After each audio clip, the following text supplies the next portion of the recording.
So ఇక్కడ మనం మధురానాలు చూస్తే నిన్న రాత్రి పడ్డ వర్షానికి హైదరాబాద్లో బీభత్సమైన వర్షపాతం అయితే నమోదైంది. ఎక్కడికక్కడ ట్రాఫిక్ జామ్ ఒక్కొక్కరు ఇంటికి చేయడానికి అయితే 12-1 అయింది రాత్రి. సో మనకి ఇక్కడ మధురానాల ప్రాంతాలు చూస్తే ఒక టేలా మీద మీకు చూడొచ్చు పెద్ద చెట్టు అయితే కూలిపోయింది. చాలా రోజులు చూస్తున్న చెట్టు ఇక్కడే ఉంటుంది. సో వాళ్ళకు పాపం జీవనాధారం అదే. సో వాళ్ళతో కూడా మాట్లాడి తెలుసుకుందాం ఏం జరిగిందో. పొద్దున రాత్రి 7 గంటలకు పట్టింది. రాత్రి 7 గంటలు ఏమన్నా పడ్డా తగిలిందా మీకు?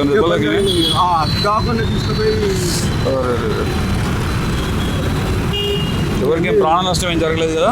నొప్పులు అవుతుంది. ఇదొకటి అప్పటికి నేను కవర్ కడుతుంటే పడిపోయింది.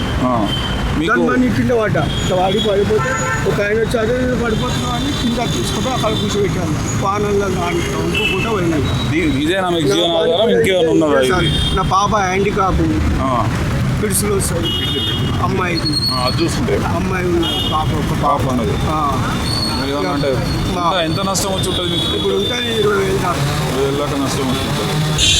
మనం ఎంతోమందికి సహాయం చేస్తుంటాము. సో వీళ్ళకి కూడా ఏమైనా సహాయం చేయాలనుకుంటే వీళ్ళ ఫోన్ నెంబర్ కింద డిస్ప్లే చేస్తాను. ఎందుకంటే అదే ఆధారం. వాళ్ళ పాప కూడా ఫిజికలీ హ్యాండిక్యాప్డ్ అంట. సో దీని మీదనే బతుకుతున్నారు వాళ్ళంతా కూడా. కాబట్టి మీరు ఏమైనా సహాయం చేయదలుచుకుంటే చేయండి. సో ఇక్కడే కాదు, ఇంకెక్కడ మీ దగ్గరలో ఉన్న వాళ్ళకి ఇట్లాంటి ఇబ్బంది ఎదురైనా అయితే మీరు కూడా సహాయం చేసే ప్రయత్నం చేయండి. వీళ్ళ ఫోన్ నెంబర్ అయితే కింద డిస్ప్లే చేస్తున్నాను. ఎవరికైనా చేయాలనుకుంటే మాత్రం సహాయం చేయొచ్చు. డెఫినెట్గా వాళ్ళు అంటే పేదవాళ్ళు దీని మీద ఆధారపడే వాళ్ళు కనుక సహాయం చేసిన వాళ్ళు అవుతారు.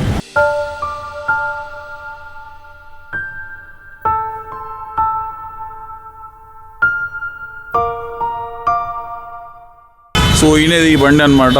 సో ఎన్ని రోజులు అయింది మీరు ఇక్కడ బండి నడిపించుకోబట్టి? 15 years సార్ ఇద్దరు బండి 15 years నుంచి నడిపిస్తున్నారు బండి. ఎంత నష్టం వచ్చి ఉంటుంది మీకు? तेलुगु नहीं आता सर. कितना नुकसान कितना हुआ आपका? सर 60-70 हज़ार का नुकसान हो गया साहब. पूरा फ्रूट से ये चले गया. वो मशीन सब उसका जो मिक्सर वगैरह पूरा टूट गया साहब. अच्छा, कितने बेटे बच्चे हैं आपके? मेरे 3 बच्चे हैं साहब. कहाँ से आप? मैं झारखंड से हूँ साहब. कहाँ से? झारखंड से. 15 साल से इधर ही हो? 15 साल से इधर जी रहे साहब. अच्छा, तो अभी इसके वजह से पूरा जिंदगी बर्बाद हो जाएगा आपका? जी सर. సో ఇది పరిస్థితి. హైదరాబాద్లో చాలా చోట్ల చూస్తే మనకు చెట్లు పడిపోయి చాలా వాటి మీద పడిపోయి చాలా ఇబ్బందులు ఉన్నారు. చిన్న వర్షానికి ఇంత చిన్న వర్షం అంటే చిన్న వర్షం కాదు, పెద్ద వర్షమే పడింది. బట్ స్టిల్ నిన్న ఒక్కొక్కరు సాయంత్రం ఇళ్ళకి రావడానికి కూడా రాత్రి 12-1 అయిందని కూడా చెప్తున్నారు. ఉద్యోగస్తులు విడిచిపోయిన టైంకి మనకు అది జరగడం వల్ల వర్షం ఒకటిసారి ఇవ్వడం వల్ల ఇట్లాంటి పరిస్థితి వచ్చింది. కాబట్టి చూడండి, కొంచెం జాగ్రత్తగా ఉండండి. ఈరోజు కూడా రేపు కూడా వర్షాలు ఉన్నాయని చెప్తున్నారు హైదరాబాద్లో.